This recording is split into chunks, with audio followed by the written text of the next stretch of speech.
Hallo. Hallo. Was verstehst du unter Symbiose? Und zwar das Phänomen an sich.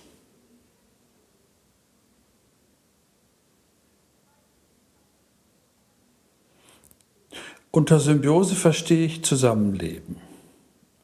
Wenn man es übersetzt, aus dem Griechischen heißt es genau das. Sym, zusammen, und bios, Leben.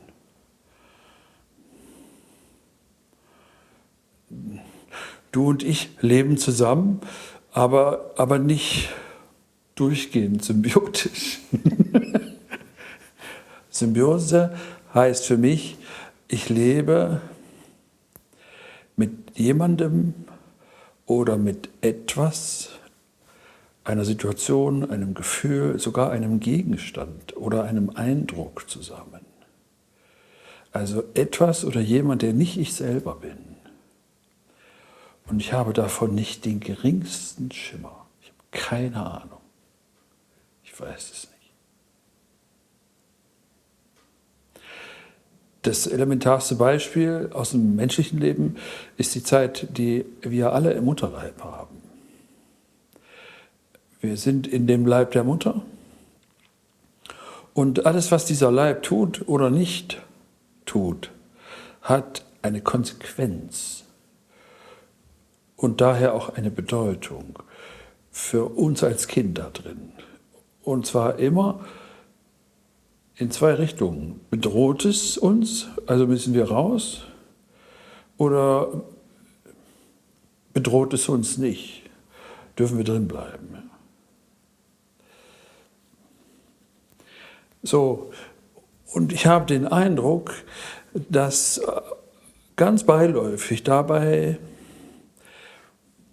etwas entsteht, was ich nicht anders nennen kann als Symbiose. Wenn die Mutter einen Unfall erlebt, dann hat sie häufig einen Schock, zack, und das Kind innen drinne erlebt denselben Schock und verkörpert diesen Schock auch und lebt mit dem Schock zusammen. Der Schock enthält die Situation der Mutter, enthält die Reaktion des mütterlichen Körpers und enthält gleichzeitig die Anpassungsreaktion des ungeborenen Kindes in ihr. Und die Anpassungsreaktion besteht darin, mit dem Schock in Zukunft zusammenzuleben. Und man kann es bei vielen Menschen Jahre oder Jahrzehnte nach der Geburt noch sehen in ihrem Körpergedächtnis, in der Art und Weise unser Körper in dem sogenannten sensomotorischen Gedächtnis speichert, was uns an Bewegung zugestoßen ist und wie wir das selber durch Bewegung gelöst haben, um noch da zu sein. So.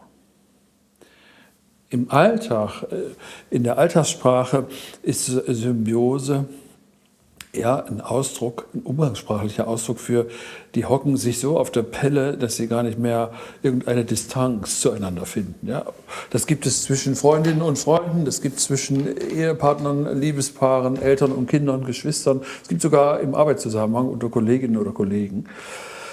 Das gibt es auch im kollektiven Sinne, dass man zu Zeiten, die schon lange vorbei sind, überhaupt keinen Abstand hat und immer noch denkt, das sei jetzt so oder es taucht jetzt auf. Es hat aber nichts mit dem zu tun, was ich gerade beschreibe, sondern es ist nur eine umgangssprachliche Näherung. Echte Symbiose entsteht, wenn davon abhängt, ob ich weiter lebe oder nicht. Und zwar nach meinem total subjektiven Eindruck. Und der Anfang des symbiotischen Zusammenlebens ist gleichzeitig der Anfang von jedem Menschen selbst, nämlich die Empfängnis. Ein völlig krasser Vorgang. Du bist nicht da.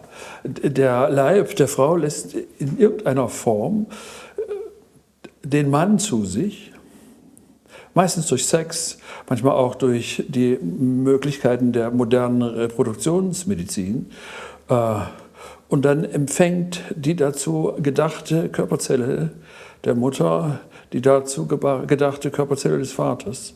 Und die wissen noch gar nicht, dass sie in diesem Moment Mutter oder Vater werden. Und für dich als dabei entstehendes Lebewesen ist das der Beginn deines Daseins und insofern entscheidend, total entscheidend. Und du wirst dann für den Rest deiner Tage mit allem, was dort war, zusammenleben. Zuerst mit der Mutter, und zwar dem Eindruck von innen her. Zu zweit mit dem, was durch die Mutter vom Vater zu dir kommt. Zum dritten mit dem Ort und allen Verhältnissen des Ortes, an dem die Eltern leben. Dazu gehört ihre Lebenssituation, dazu gehört ihr Status in der Gruppe, wo sie sind, ob sie auf der Flucht sind oder wohl situiert, ob sie hier leben oder in Afrika oder in Asien, spielt keine Rolle. Und du wirst auch mit all dem zusammenleben, was dieser Ort an wesentlicher Geschichte enthält. 50 Jahre später nennst du das Heimat und wirst es immer weiter suchen. Es ist aber der allererste Ort einer Symbiose. Ich lebe damit zusammen, ohne es zu wissen. Vielleicht so viel.